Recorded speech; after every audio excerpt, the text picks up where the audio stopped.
আমরা বিশ্বাস করি যে সকল মতামতকে প্রকাশ করার সুযোগ দিতে হবে। আমরা বিশ্বাস করি যে সকলকেই তার কথা বলার সুযোগ দিতে হবে। আমরা বিশ্বাস করি যে একজন সাধারণ যে কোনো মানুষের ন্যায্য বিচার পাওয়ার অধিকার রয়েছে এবং তার সমাজে তার মর্যাদা প্রতিষ্ঠা হওয়ার সুযোগ রয়েছে, কিন্তু সেটা হয় না।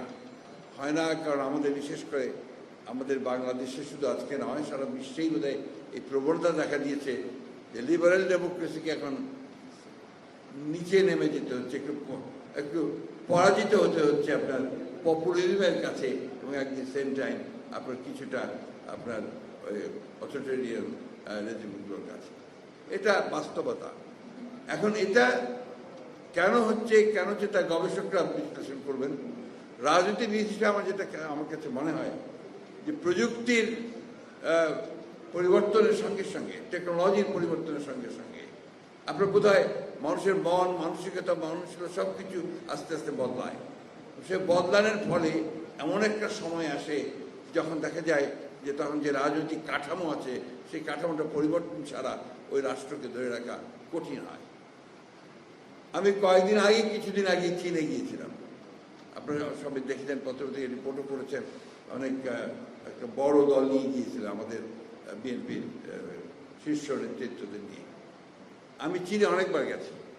যতবার চীনে যাই দেখি চীনের ভিন্ন চেহারা, অর্থাৎ চীন প্রতিদিন বদলাচ্ছে। এবং তাদের সিস্টেমটা তো ভিন্ন, আমাদের সিস্টেম ভিন্ন। আবার দেখুন আমেরিকার দিকে তাকিয়ে দেখুন, আমেরিকার যে রাজনৈতিক যে কাঠামো, সেই কাঠামো আর আমাদের কাঠামো কিন্তু এক নয়। আরেকটা কথা যেটা আমার মনে হয় যে আমরা তো প্রকৃতপক্ষে গোলামি থেকে মুক্তি পেয়েছি আপনার গত বছর হচ্ছে 1947 সালে ব্রিটিশ গোলামি থেকে। তারপরে পাকিস্তানি গোলামি শুরু হয়েছে, তারপরে আবার আপনার বাংলাদেশি প্রভুদের গোলামি শুরু হয়েছে।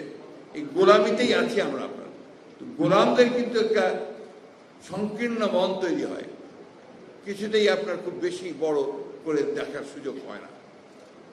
আমি আবার মনে করি যে আমাদের সেই বড় করে দেখার চেষ্টা করা উচিত। আমাদেরকে সেই চেষ্টা করা উচিত যে আমরা একটা মুক্ত সমাজ চাই, আমরা একটা মুক্ত রাষ্ট্র নির্মাণ করতে চাই, আমরা একটা মানুষের একটা ভালোবাসা তৈরি করতে চাই।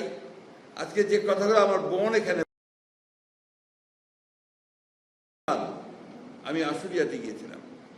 আশুলিয়াতে যে 5 জনকে হত্যা করার পরে একজন জীবিত ছিল, হত্যা করে পুড়িয়ে মেরে ফেলা হয়, সেইটাকে স্মরণ করে আমরা সেখানে একটা বোধহয় আমাদের পার্টির তরফ থেকে একটা সভা ছিল, গিয়েছিলাম।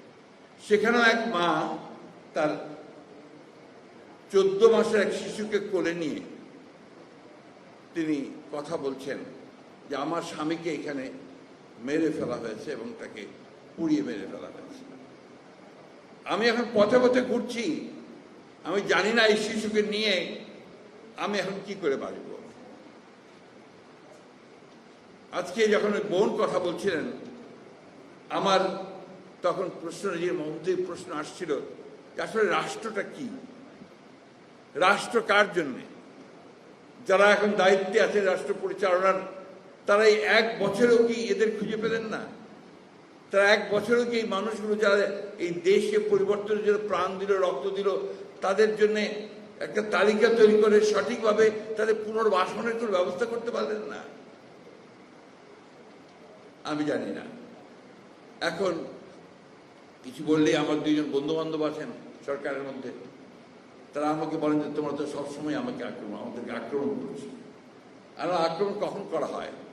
আক্রমণ তখনই করা হয় যখন ব্যর্থ হয়। এই কথা তো সত্য যে কাজটা ছিল যে অতি দ্রুত একটা নির্বাচনের মধ্য দিয়ে একটা নির্বাচিত সরকারের কাছে দায়িত্ব তুলে দেওয়া, সেটা না দিয়ে ক্রমান্বয়ে বিভিন্ন রকম কতটা সংস্কার কমিশন যারা তৈরি করা হয়েছে আমার ঠিক জানা নাই। 6টা বোধহয় অ্যাক্টিভ, 11টা আর 6টা অ্যাক্টিভ। এখন এই 11টা থেকে 6টা আসার পরেও তারা মনে করে যে এটা খুবই সামান্য। অর্থাৎ তারা দেশকে পুরো নতুন একটা আপনার ওই দেশ তৈরি করতে, এটাকে ম্যাজিক্যাল দেশ তৈরি করতে চান। খুব ভালো কথা, কিন্তু আমরা তো চাই যে সেটা জনগণের মধ্য থেকে আসুক। আমরা তো চাই যে সেটা জনগণ সেই শক্তিটা নিয়ে তারা বেরিয়ে আসবে। আমরা দুঃখের সঙ্গে বলতে বাধ্য হচ্ছি যে সরকারের কাছ থেকে আমরা সেই জিনিসটা দেখতে পাইনি। আমি 5 তারিখের অভ্যুত্থানের পরেই 7 কি 8 তারিখে আমরা একটা সভা করেছিলাম পল্টনের সামনে, আমাদের পল্টন মিটিংয়ের সামনে। সেখানে আমি 3 মাসের মধ্যে নির্বাচন দাবি করেছিলাম। আমার খুব সমালোচনা হয়েছিল, আপনারাও বলেছিলেন যে বিএনপি এত অস্থির হয়ে গেছে কেন, মির্জা আলমগীর ফখরুল এত অস্থির হয়ে গেছে ক্ষমতায় যাওয়ার জন্য। তখন কথাটা ছিল যে ক্ষমতায় যাওয়ার জন্য। আসলে এখন আপনারাই বলছেন যে ব্যাপারটা ক্ষমতায় যাওয়ার জন্য নয়, ব্যাপারটা হচ্ছে যার শক্তি, যার ক্ষমতা, যার মালিকানা, তার হাতে ক্ষমতা ফিরিয়ে দিতে হবে। আপনার প্রতিনিধি থাকবে না সরকারে, যারা দেশ চালাবেন, তো সেই সরকারে তো সমস্যা থাকবেই। একটা কথা বলার কেউ নেই, কাকে বলবেন, কি বলবেন? আমাদের কাছে এসে ভিড় করছে লোকজন যে আমাদের এই প্রবলেম হচ্ছে, এই প্রবলেম হচ্ছে, এই প্রবলেম হচ্ছে। কে বলবে? আগে তার এমপি ছিল, আগে তার মেয়র ছিল, তারা কথা বলতে পারতো, এখন কোথাও তারা কথা বলতে পারছে না। এই যে বিষয়টা সবাইকে অনুধাবন করতে হবে। তবে আমি অনুরোধ করব, এতটা আপনারা হতাশ হবেন না, নিরাশ হবেন না। আমরা যদি পারি অতীতে, আমরা যদি সেই 52 ভাষা আন্দোলনে সফল হতে পারি, 69-এ সফল হতে পারি, 71-এ সফল হতে পারি, 24-এ সফল হতে পারি, উইথ অল আওয়ার লিমিটেশনস, তাহলে আমরা এটাও পারবো। এটা আমি বিশ্বাস করি, এবং এই বিশ্বাস করি বলেই আমরা আপনার এগিয়ে যেতে পারবো। আমি কারো সমালোচনা করতে চাই না। আজকে যে সময়টা, এই সময়টা হচ্ছে পারস্পরিক একটা বোঝাপড়া করার সময়। একটু বুঝে নিয়ে, পরস্পরকে বুঝে আমরা যদি খুব দ্রুত এগিয়ে যাওয়ার চেষ্টা করি, তাহলে ফলটা লাভ করবে জনগণ, তার একটা প্রতিনিধিত্ব থাকবে, তার একটা সরকার তৈরি হবে।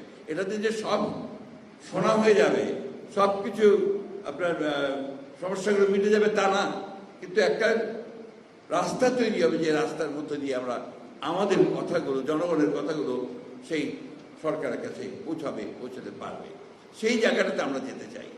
এবং আমার বিশ্বাস যে এত সমস্যার পরেও আমরা দেখলাম যে 12টা মৌলিক বিষয়ে আপনার একটা ঐকমত্যে এসছে, বাকিগুলো ঐকমত্যে যাওয়ার চেষ্টা হচ্ছে। প্রতিদিন বৈঠক হচ্ছে কয়েক ঘন্টা ধরে। অনেকগুলো বিষয় আছে যেগুলো আমরাও ঠিক বুঝি না, যে তারা যেগুলো করতে চান। এইগুলোকে বাদ দিয়ে যে মৌলিক বিষয়গুলো আছে, সেই বিষয়গুলো সমাধান করে আমার মনে হয় অতি দ্রুত যে নির্বাচনের একটা মোটামুটি ধারণা পাওয়া গেছে। আমাদের লন্ডনের তারেক রহমান সাহেব এবং আমাদের প্রধান উপদেষ্টার সবার মধ্য দিয়ে যে ফেব্রুয়ারি মাসের প্রথম দিকে নির্বাচন, প্রথম দিকে যেন সেকেন্ড উইকে মধ্য সময়ে আপনার নির্বাচনটা হবে।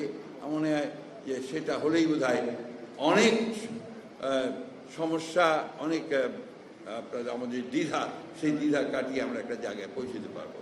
আরেকটি কথা বলে আমি শেষ করতে চাই, সেটা হচ্ছে যে রাজনৈতিক দলগুলোকে পারস্পরিক একটা বোঝাপড়া থাকতে হবে। এই বোঝাপড়া না থাকলে এই যে আমরা কাদা ছোড়াছড়ি করছি, গণতন্ত্রের কাদা ছোড়াছড়ি হবে, অনেক অনেক কথা আসবে, কিন্তু তার একটা সীমা থাকা দরকার। তা নাহলে যেটা হয় সেটা হচ্ছে যে আপনার একটা তিক্ততা সৃষ্টি হয়, যে তিক্ততা ভবিষ্যতে গিয়ে রাজনীতিকে আরও কলুষিত করে।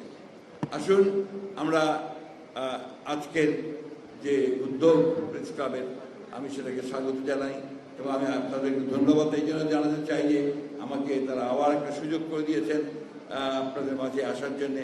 যদিও এই প্রেস ক্লাবে আমার অভিজ্ঞতা জানতে চেয়েছিলেন আমাদের প্রেস ক্লাবের প্রেসিডেন্ট, এই অভিজ্ঞতা আমি আর বর্ণনা করতে চাই না, কারণ এটা আমার জন্য খুব সুখের নয়, আনন্দের নয়। তবে এটাকে আমি ওই সময় স্বাভাবিক মনে করেছি, যখন আপনার গেটের বাইরে যাওয়ার সঙ্গে সঙ্গে আপনার এই লোহার বড় বড় হাতুড়ি দিয়ে গাড়িটাকে পেটানো শুরু হলো। আমার তখন এই মুহূর্তে বলছেন যে আর বোধহয় জীবন্ত অবস্থায় ফিরে যেতে পারবো না। যাই হোক, ফিরে আছি, আপনাদের সামনে দাঁড়িয়ে কথা বলছি।